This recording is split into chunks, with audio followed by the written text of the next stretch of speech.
Iya, shalom Bapak Ibu. Shalom. Ada sukacita. Amin. Ada sukacita. Amin. Ada glory. Amin. Walaupun cuacanya buruk. Amin. Haleluya. Puji Tuhan, saudara. Ya. Pagi hari ini saya percaya seberapa kita yang hadir memang Tuhan kehendak untuk saudara diberkati Tuhan. Haleluya. Saya akan menyampaikan tentang satu tema ya yang akan kita simak secara bersama-sama, yaitu tentang atau temanya adalah karunia kesembuhan. Karena saya percaya setiap manusia, setiap orang percaya pasti rindu ya untuk menerima kuasa, bahkan karunia, urapan, kesembuhan di dalam kehidupannya. Termasuk kehidupan Bapak Ibu yang hadir di tempat ini. Jadi kuasa itu saudara, karunia itu tidak diberikan hanya kepada pendeta atau hamba Tuhan, tapi karunia itu diberikan kepada semua orang percaya. Kita buka dalam kitab 1 Korintus pasal yang ke-12 ayat yang ke-4 sampai dengan ayat yang ke-11. 1 Korintus pasal 12 ayatnya yang ke-4 sampai ayatnya yang ke-11. Demikian firman Tuhan, ada rupa-rupa karunia, tetapi satu roh, dan ada rupa-rupa pelayanan, tetapi satu Tuhan. Dan ada berbagai-bagai perbuatan ajaib, tetapi Allah adalah yang satu yang mengerjakan semuanya dalam semua orang. Tetapi kepada tiap-tiap orang dikaruniakan penyataan roh untuk kepentingan bersama, sebab pada yang seorang roh memberikan karunia untuk berkata-kata dengan hikmat, dan kepada yang lain roh yang sama memberikan karunia berkata-kata dengan pengetahuan. Kepada yang seorang roh yang sama memberikan iman, dan kepada yang lain yang memberikan karunia untuk menyembuhkan. Kepada yang seorang roh memberikan kuasa untuk mengadakan mujizat, dan kepada yang lain ia memberikan karunia untuk bernubuat, dan kepada yang lain lagi ia memberikan karunia untuk membedakan bermacam-macam roh. Kepada yang seorang yang memberikan karunia untuk berkata-kata dengan bahasa roh, dan kepada yang lain ia memberikan karunia untuk menafsirkan bahasa roh itu. Tetapi semua itu dikerjakan oleh roh yang satu dan yang sama, yang memberikan karunia kepada tiap-tiap orang secara khusus seperti yang dikehendakinya. Ya, terima kasih. Bapak Ibu Saudara dengar, ada 9 karunia dasar yang dipakai oleh Tuhan untuk membangun tubuh Kristus. Ya. Tapi saya tidak bicara tentang 9 karunia ini, saudara. Yang saya bicarakan di sini hanya khusus karunia kesembuhan. Saudara simak firman Tuhan ini baik-baik supaya tidak salah. Kalau Anda kepingin untuk dipakai dalam karunia kesembuhan, harus lakukan berdasarkan pengajaran firman-Nya supaya tidak salah. Ya? Oke. Saudara-saudara, karunia kesembuhan adalah itu berbicara tentang adi kodrati yang dianugerahkan oleh Allah tanpa ada batasnya, atau dikaruniakan dianugerahkan oleh Roh Kudus tanpa ada batasnya kepada satu hamba-hamba Tuhan. Kemudian yang kedua, kepada setiap orang yang percaya. Kemudian yang ketiga adalah kepada gereja Tuhan secara universal, gereja Tuhan secara keseluruhan atau secara umum. Nah, jadi adikodrat itu berbicara tentang kekuasaan Allah yang tidak pernah terbatas, yang tidak bisa dibendung, yang tidak bisa dibatasi dengan cara apapun, dengan kuasa manapun, karena dia menduduki posisi yang tertinggi di atas segala kuasa yang ada di dalam dunia ini.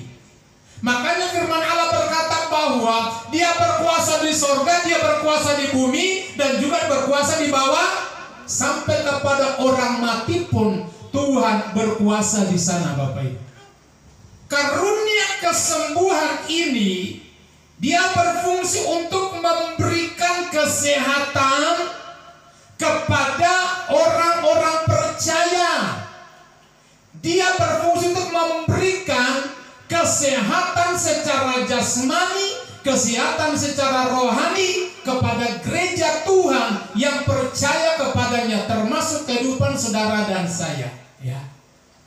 Makanya saudara lihat ketika hamba Tuhan dipakai dalam bidang kesembuhan, kenapa dia demonstrasikan kuasa Tuhan, kuasa Allah ya kepada orang-orang yang sakit. Itu adalah bukti daripada firman harus tergenapi bagi orang-orang percaya, harus tergenapi bagi gereja Tuhan, Bapak Ibu. Jadi saya mau katakan, jangan saudara menganggap dalam diri saudara tidak ada apa-apanya, tapi saya mau katakan dalam diri saudara ada apa-apanya, yaitu ada kuasa Tuhan yang bekerja dalam kehidupan.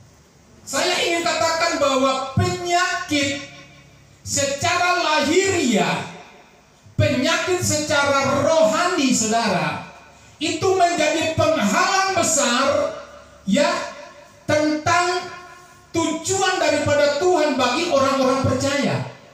Itu merupakan penghalang, penghambat yang besar, penghambat bagi rencana Allah supaya orang-orang percaya harus ditaburi dengan roh sakit penyakit. Tidak dipungkiri saudara, dalam diri kita ini seringkali ada kelemahan-kelemahan yang terjadi. Tapi saya ingin katakan saudara, kelemahan tidak bisa membatasi karunia kesembuhan terjadi dalam kehidupan saudara. Ya, karena ini hak kita sebagai ahli waris kerajaan Allah untuk menerima itu dari Tuhan. Ketika kita yakin dan percaya, maka itu terjadi dalam kehidupan kita saudara. Syaratnya tidak boleh bimbang dan ragu. Kita baca dalam kitab Lukas pasal 9 ayat yang pertama dan kedua. Yesus mengutus ke-12 murid. Maka Yesus memanggil ke-12 muridnya, lalu memberikan tenaga dan kuasa kepada mereka untuk menguasai setan-setan dan untuk menyembuhkan penyakit-penyakit. Teruskan. Dan ia mengutus mereka untuk memberitakan kerajaan Allah dan untuk menyembuhkan orang. Ada 3 perkara yang besar yang terdapat dalam pembacaan ini. Pertama adalah orang yang diutus oleh Tuhan harus menerima kuasa dari Tuhan, harus menerima karunia dari Tuhan untuk apa? Pertama, untuk mengusir setan-setan. Saudara percaya di dunia ini ada banyak setan? Percaya. Ya? Saudara percaya ya? Di dunia ada banyak setan? Ada saudara. Saya mau katakan dunia ini milik siapa? Seluruh dunia ini milik siapa? Ya? Memang setan bisa menciptakan dunia. Ya. Setan bisa ciptain dunia enggak ini? Setan tuh nggak ada apa-apanya, dia begini, ya. Jadi saudara-saudara, saya mau katakan, dunia ini Tuhan punya, tapi yang bekerja di dalamnya adalah setan. Ada banyak setan, saudara. Ya, setan itu tidak satu, ada banyak. Makanya waktu Yesus mengusir salah seorang yang kerasukan di Gedara itu, saudara, dia minta ampun dari Yesus dan dia berkata, ya guru atau Tuhan, jangan membunuh kami, jangan membinasakan kami, tapi usir kami atau lemparkan kami ke dalam babi-babi, saudara. Ada berapa babi? 3.000 babi, banyak, nggak sedikit, saudara.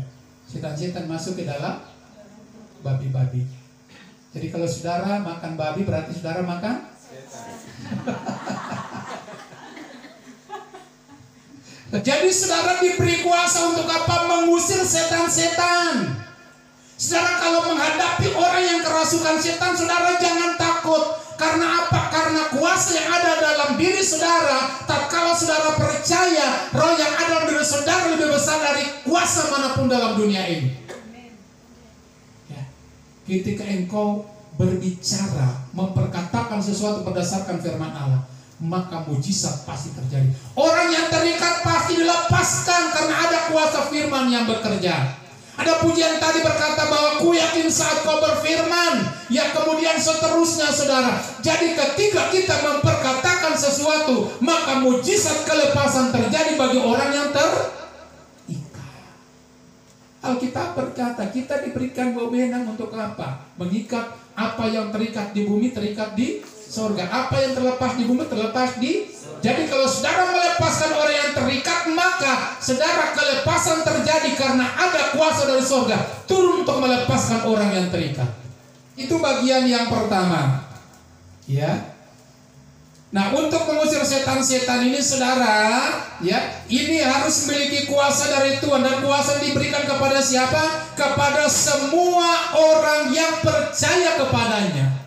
Kalau saudara tidak percaya, jangan coba-coba usir setan. Ya, hanya orang yang percaya saja baru bisa lakukan hal ini. Kalau saudara nggak percaya, jangan usir setan. Nanti setan bisa usir saudara yang tidak percaya. Ya. Kemudian kedua, diberi orang yang diutus adalah orang yang diberi kuasa untuk menyembuhkan berbagai penyakit. Saya didik saudara, ketika anak mengalami sakit, jangan saudara bergantung kepada manusia. Saya seringkali berkata, ajari dan didik orang untuk tidak boleh andalkan hamba Tuhan.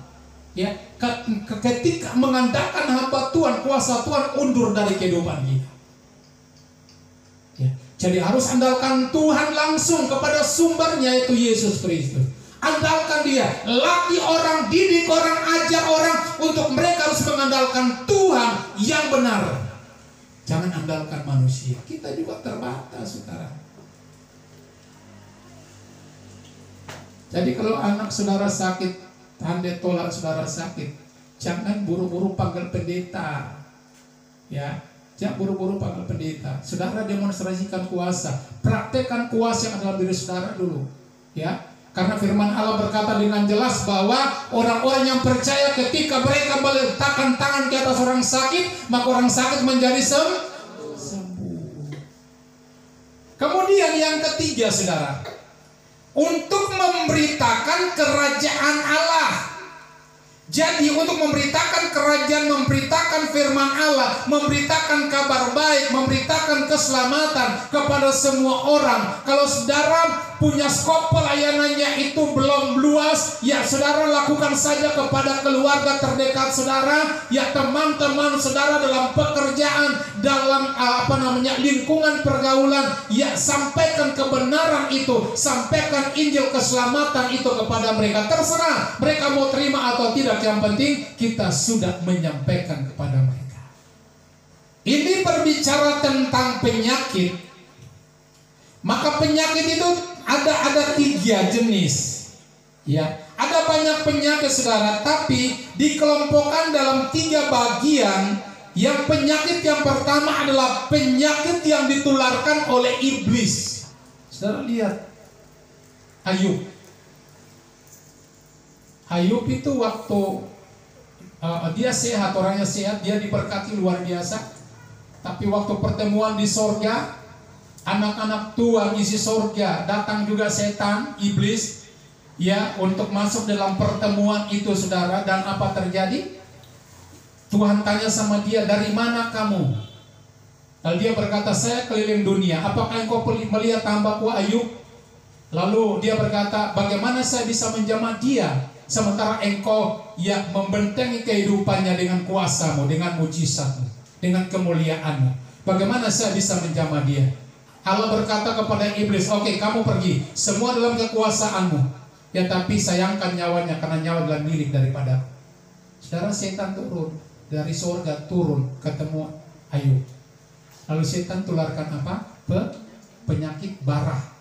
Saudara tahu boba? Boba itu bintik-bintik itu, ya, itu bisa, kalau kebanyakan bisa membuat tubuh kita jadi hancur, bisa buat tubuh kita jadi berbau busuk. Itu dari batu kepala sampai ke bawah telapak kaki. Itu luar biasa penyakit itu. Itu diberikan oleh setan.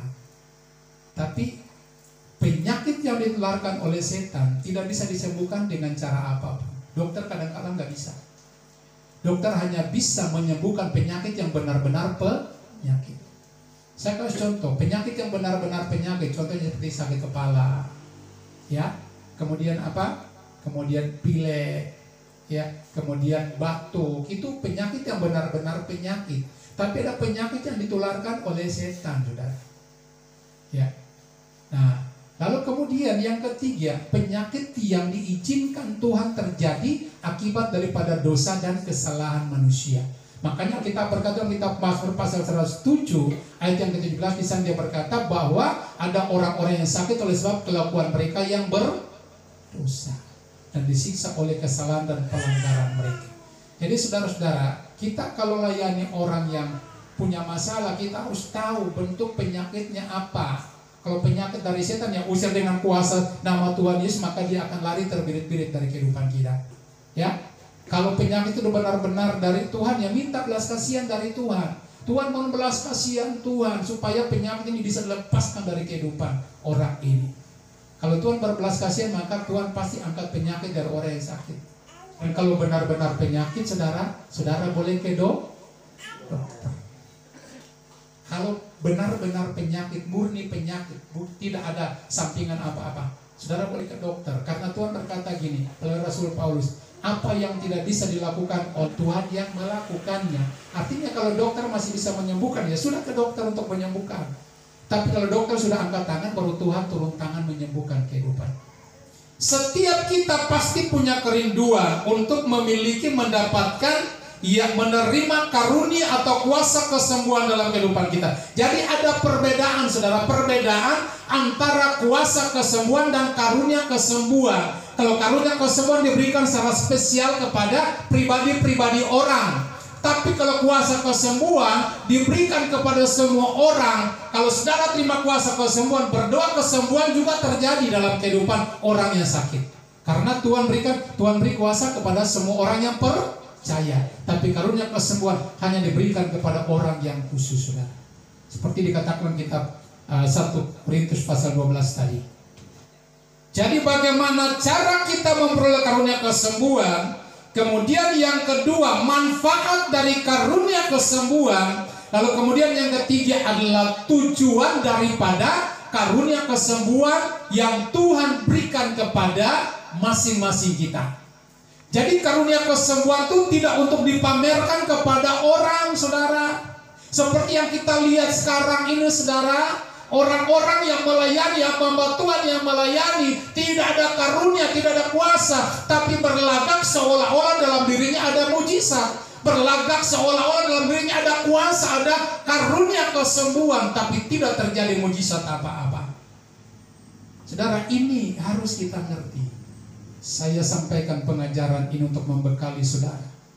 Untuk apa? Untuk ketika saudara tampil, ya, bukan memamerkan diri kita bahwa Tuhan pakai kita dalam segi kesembuhan. Tidak. Tapi kita mau demonstrasikan kuasa Tuhan, mujizat Tuhan yang Tuhan percayakan dalam kehidupan kita. Karena kenapa, saudara? Karena satu ketika kita akan bertanggungjawabkan semua di hadapan Tuhan. Pertama adalah kita harus selalu berdiri atas kebenaran firman. Jadi saudara, doa harus berdasarkan firman. Doa nggak bisa berdasarkan akal, tapi doa harus berdasarkan firman. Saya mau katakan, saudara, kalau setiap doa yang kita naikkan kepada Tuhan berdasarkan firman, maka mujizat, pertolongan, kesembuhan dari sakit penyakit pasti terjadi. Waktu kami dipanggil, saudara, kami dipanggil, lalu kami baru masuk dalam doa pembukaan. Dia sudah bermanifestasi. Dia sudah manifestasi. Wow, dia sudah matanya melotot pakai mirip seperti ini. Kami belum sampaikan firman Tuhan. Baru masuk dalam doa puasa, dia takut menatap kami. Ya, dia takut menatap kami, dia takut. Dia tutup mata, dia menoleh ke tempat lain, dia berkata takut. Dan sekarang memang betul, kalau hamba Tuhan yang diutus oleh Tuhan, ada cahaya kemuliaan Tuhan. Setan lihat, setan lari terbirit-birit, setan mengalami ketakutan, dan itu memang terbukti benar, saudara. Waktu doa, waktu setelah itu, jadi kami kan nggak sampaikan firman Tuhan lagi, langsung kami praktekkan kuasa Tuhan. Waktu praktekkan kuasa Tuhan, benar, mujizat terjadi. Ya, mujizat terjadi. Cuma kami katakan ini harus kuat. Bagaimana cara kita memperoleh karunia kesembuhan? Pertama, kita harus berdiri di atas kebenaran firman. Ya, pelayanan harus berdasarkan metode firman Tuhan. Kemudian yang kedua adalah meminta kepada Tuhan dengan iman. Ya, tidak boleh ragu-ragu. Ya. Tidak boleh bimbang. Kalau minta dari Tuhan tuh harus minta dengan sungguh-sungguh. Kemudian yang ketiga, saudara, bagaimana cara kita menerima atau memperoleh karunia kesembuhan? Kita berdoa dan berpuasa secara teratur.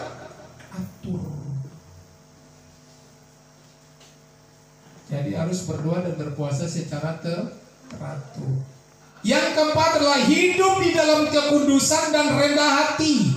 Jadi untuk memperoleh kuasa dan karunia kesembuhan harus hidup dalam kekudusan dan rendah hati. Kemudian menyadari bahwa jabatan yang Tuhan beri bagi kehidupan kita itu adalah merupakan dasar untuk kita bisa menerima karunia kesembuhan atau kuasa kesembuhan dari Tuhan. Saudara punya karunia apa? Atau punya jabatan apa? Kalau saudara punya jabatan sebagai penginjil, ya Tuhan perlengkapi saudara dengan kuasa dari seorang penginjil. Ya, kalau saudara punya jabatan sebagai seorang gembala, ya Tuhan perlengkapi saudara sebagai yang memiliki jabatan sebagai seorang gembala, dan seterusnya sebagai seorang guru atau sebagai seorang nabi atau sebagai seorang rasul. Jadi jabatan itu merupakan dasar untuk kita bisa meminta kepada Tuhan dan memperoleh karunia daripada Tuhan, khususnya karunia kesembuhan. Jadi kalau saudara merasa uji diri, saya ini punya jabatan apa ya dari Tuhan? Saudara berdoa minta dari Tuhan, minta dari Roh Kudus, saudara. Ya, ini punya jabatan apa? Jabatan seumpamanya penginjil. Ya, minta dari Tuhan, perlengkapi saya dengan karunia kesembuhan supaya saya bisa menginjili orang dan saya bisa mempraktekkan kuasa-Mu kepada orang lain. Bagian angka rumah kedua adalah manfaat dari karunia kesembuhan. Yang pertama, saudara, mendapat keselamatan dan dosa diampuni oleh Tuhan. Kita baca ya. Yakobus pasal yang ke-15. Dan doa yang lahir dari iman akan menyelamatkan orang sakit itu, dan Tuhan akan membangunkan dia. Dan jika ia telah berbuat dosa, manfaat daripada karunia kesembuhan itu pertama, kita mendoakan orang itu akan mendapat keselamatan.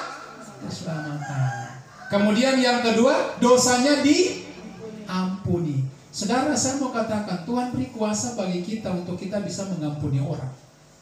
Ya, saudara lihat waktu Yesus berkata kepada Petrus, kepadamu diberi karunia untuk mengampuni dosa. Ketika engkau berkata dosa orang masih ada, maka dosanya masih tetap ada. Karena kita diberikan wewenang dan kuasa. Nah, oleh sebab itu saudara, mari ya, manfaat yang pertama adalah orang yang kita layani, yakni dia mendapat keselamatan dari Tuhan dan dosa-dosanya diampuni oleh Tuhan. Bagian yang kedua, nama kita terdaftar di dalam kerajaan surga. Jadi kalau saudara berdoa buat orang sakit atau melepaskan orang, ketika orang itu lepas, saudara, dan kemudian orang itu disembuhkan oleh Tuhan, firman Allah berkata, nama saudara tercatat di dalam kerajaan surga. Saudara mau nama tercatat dalam kerajaan surga? Mari puasa sungguh-sungguh. Tuhan perlengkapi saudara untuk apa? Supaya ketika roh penyakit, roh setan takut dibawa saudara dari dalam kuasa yang ada di saudara, maka nama saudara terdaftar di dalam kerajaan surga.